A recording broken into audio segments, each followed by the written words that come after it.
Back दोस्तों, हम लेकर आ चुके हैं छावा मूवी सीन 3 का रिएक्शन। तो पिछला वीडियो में महाराज जी बन चुके हैं हमारे विक्की कौशल, और अब जो है आगे का सीन और भी धमाकेदार होने वाला है। तो चलिए स्टार्ट करते हैं।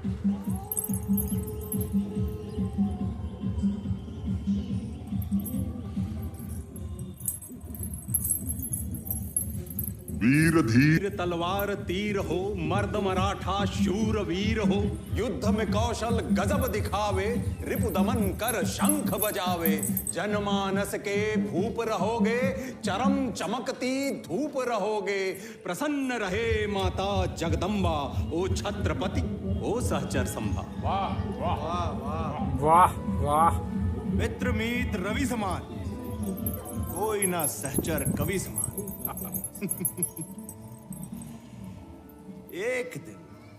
एक दिन हम आपसे कविताओं की प्रतियोगिता करेंगे चंदोगामात्य। उसमें भी जीत आपकी ही होगी महाराज। कभी कभी समझ नहीं आता, आप मित्र हो, सेवक हो, या हमारी छाया हो चंदोगामात्य। हम नमक हैं महाराज, जब जहां जितनी आवश्यकता हो प्रयोग कर लीजिए। हम आपको शत्रु के घाव पे लगाएंगे चंदोगामात्य। जबरदस्त। सौभाग्य सौभाग्य।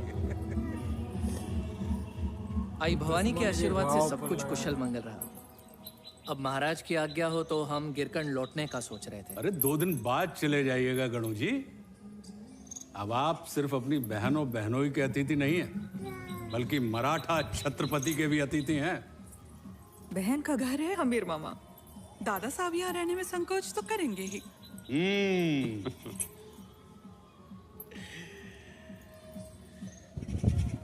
एक विनती करनी थी आपसे। राज्य अभिषेक के दिन राजे की इच्छाएं पूरी की जाती हैं। हाँ, ना कि उनसे कुछ मांगते हैं। गणो जी और कान्हो जी भी हमारे परिवार है। ये हमसे जब भी जो भी चाहे अधिकार है इनका। कहिए। हम चाह रहे थे कि गिरकांड के प्रशासन का संपूर्ण अधिकार हमको सौंप दिया जाए। हमारे वतन की वतनदारी यदि हमारे हाथों में रहेगी तो उसकी भलाई के लिए हम स्वयं निर्णय ले सकते हैं। बार बार आपको कष्ट देने की कोई आवश्यकता ही नहीं रहेगी महाराज।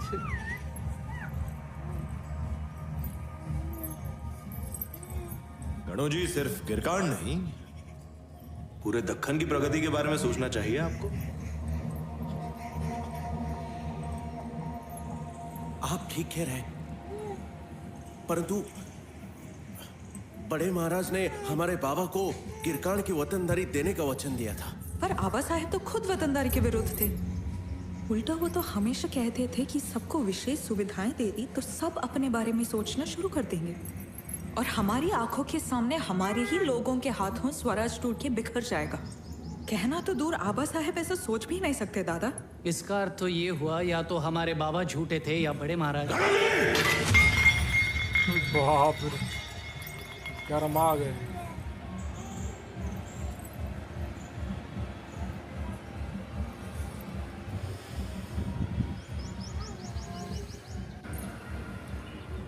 सिंहासनाधीश स्वराज्य रक्षक छत्रपति संभाजी महाराज की जय।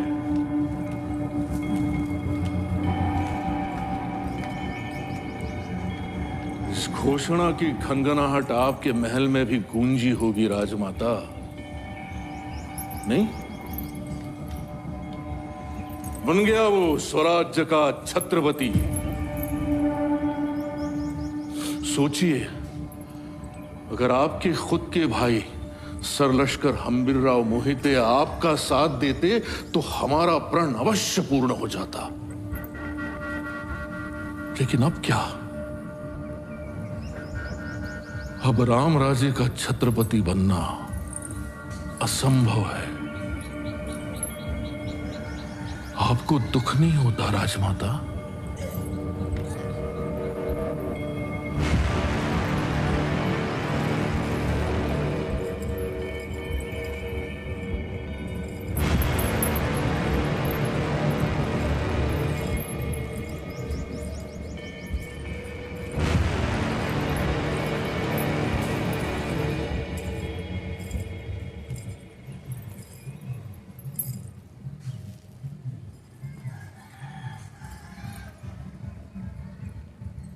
दुख पालने से मन में घबराहट पैदा होती है अन्ना जी।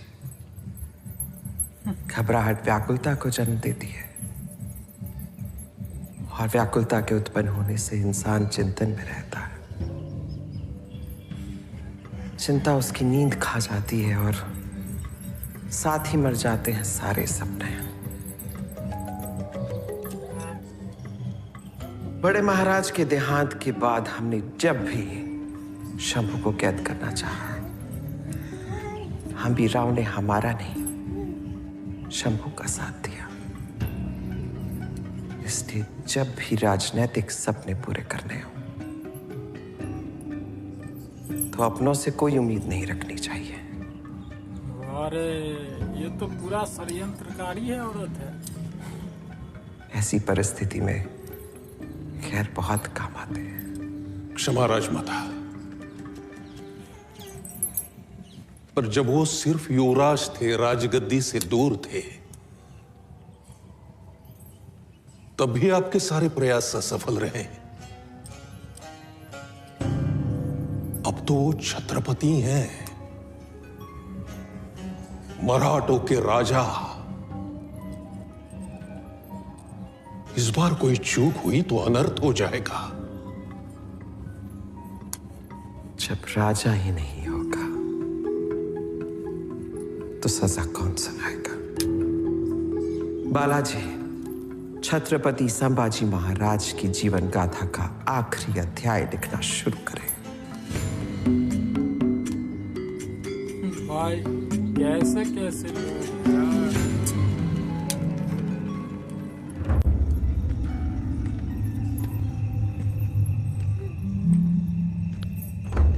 एक न एक रहता ही है ऐसा करने वाला।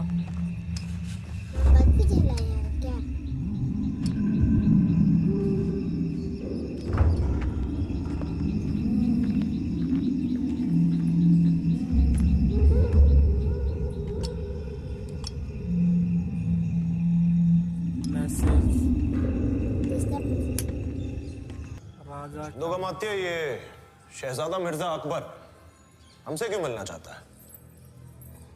इसका कारण अकबर सिर्फ महाराज के सामने पेश करना चाहता है। हम तो केवल इतना जानते हैं कि औरंगजेब के जीते जी मुगलिया सल्तनत का ताज पहनना चाहता है। औरंग की चिंगारी में भी कम आग नहीं।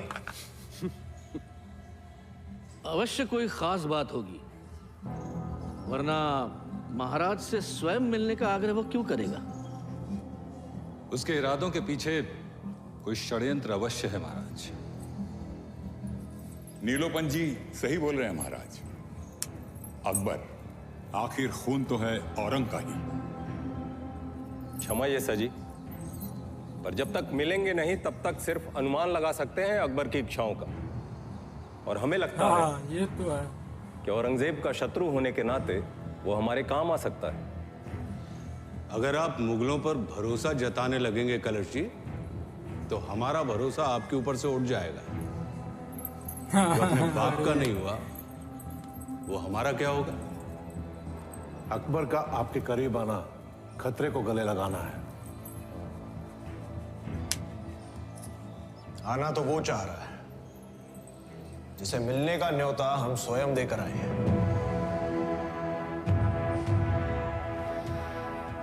मुगल सल्तनत का स्तंभ है बुरहानपुर।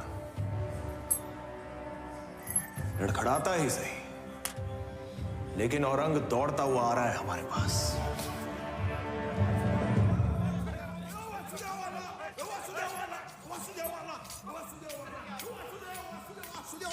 वासुदेवाला रे वासुदेवाला, वासुदेवाला रे वासुदेवाला, वासुदेवाला रे वासुदेवाला, रामाच्या पाराला हरिनाम बोला न वासुदेवाला रे वासुदेवाला, वासुदेवाला रे वासुदेवाला, वासुदेवाला रे वासुदेवाला। बोलो बहिर जी। मुजरा महाराज, औरंग के दर्शन हुए? सिर्फ औरंग के दर्शन नहीं रहे। अरे ये खबर ही निकला। 8 लाख की फौज, 50,000 घोड़े, 30,000 हाथी और करोड़ों की संपत्ति। इतनी तगड़ी फौज इतिहास में पहली बार और शायद आखिरी बार किसी को ढूंढने निकली है।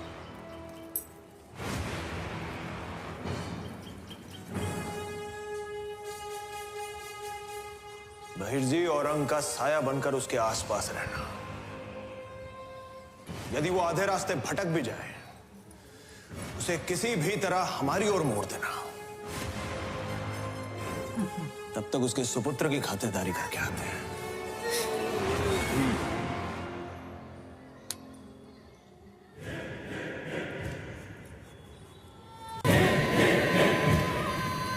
अरे बाप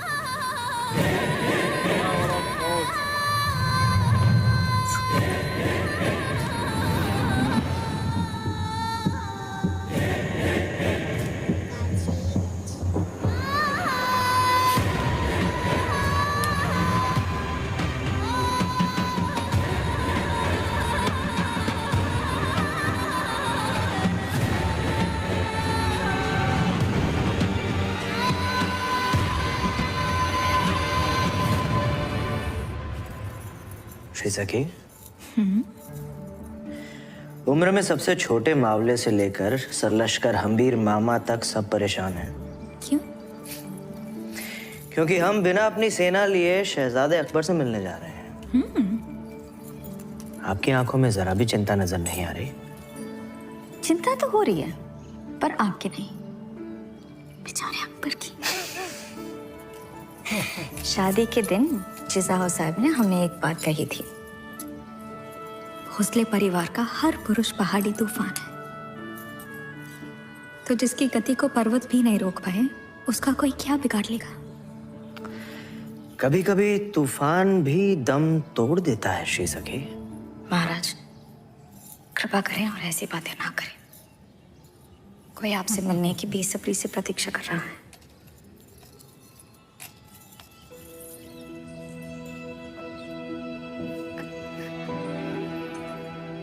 हमें लगता है पुत्र है।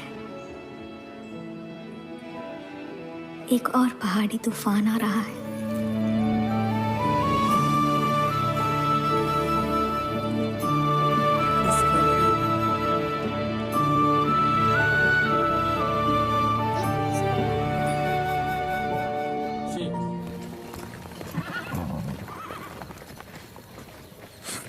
हम अकेले मिलेंगे उससे।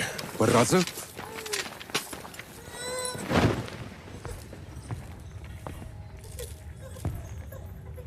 यहाँ तो कोई भी नहीं है। अच्छा।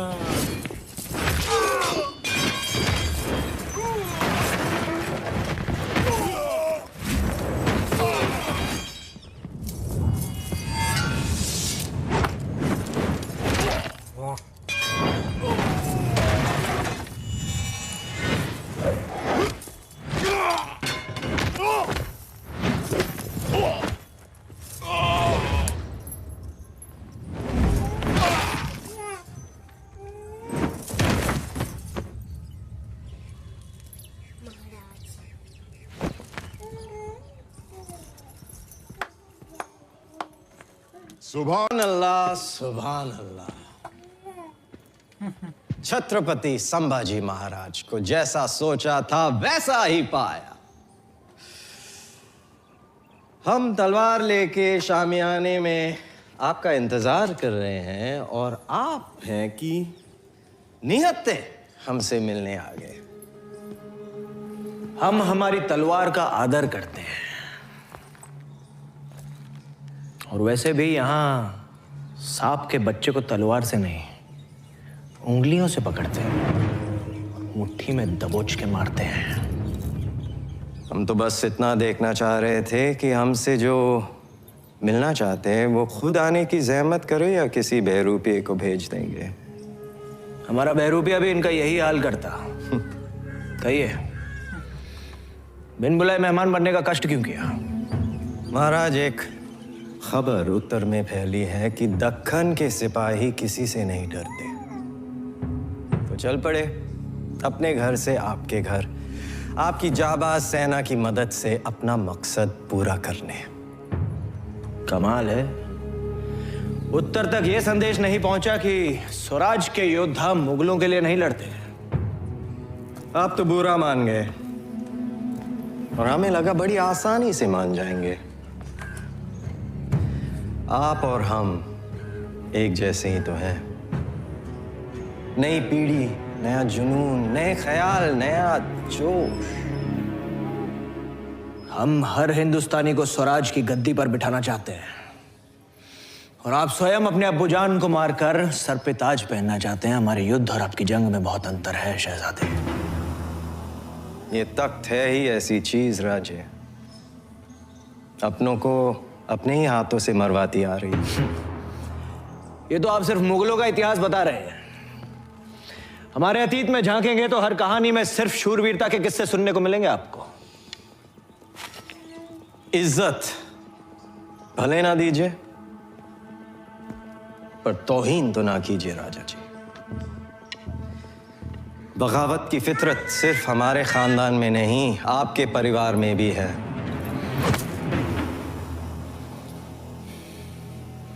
भाई साहब, गर्दन ही पकड़। अरे मैसेज। अच्छा, इसी को मैं शहजादे अकबर का दक्खन में स्वागत है। आपका दुश्मन औरंगजेब है और हमारा संभाजी भोसले। संभा को खत्म करने में यदि आप हमारी सहायता करें तो आपके शत्रु को मिटाने के लिए हर मराठा आपके साथ लड़ेगा। हम दोनों की विजय प्राप्ति के बाद दक्खन के नक्शे पर कहीं भी उंगली रख दीजिएगा, वो हिस्सा आपकी मुट्ठी में थमा के हम इस नए रिश्ते को एक लंबी उम्र देना चाहेंगे। जब आपका इंतजार रहेगा। राजमाता सोयराबाई।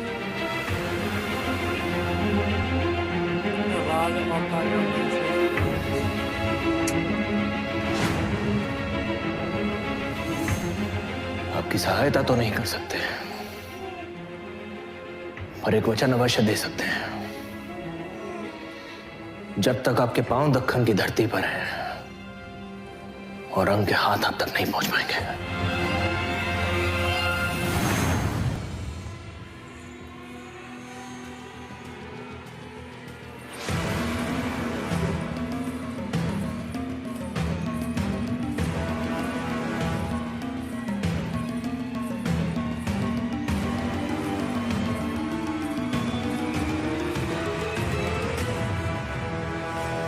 इसी ने लिखा था।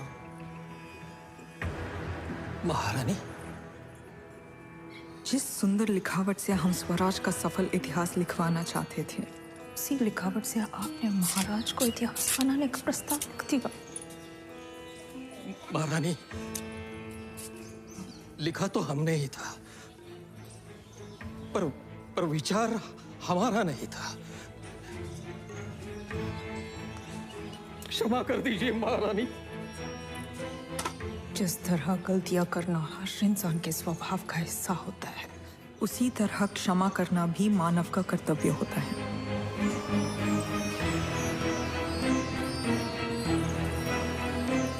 क्षमा क्षमा कीजिए महारानी, हमने कुछ नहीं किया। आप सबकी पिछली गलतियों को हम इसलिए माफ करते आ रहे थे क्योंकि स्वराज को आपके अनुभव की जरूरत थी। भाई सब अब आपके ज्ञान के सागर से ज्यादा आपका लालच गहरा होता जा रहा है और आपकी गलतियां अपराध का रूप धारण कर चुकी हैं। और अपराधी को क्षमा करना अपने आप में एक बहुत बड़ी गलती है। आप ही कुचलवा देगा।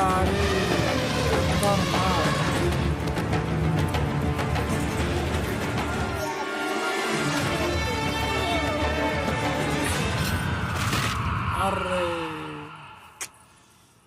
इसको छोड़ दिया क्यों भाई? ये तो अपने पुत्र को लेकर ही परेशान है राजा बनाने के लिए।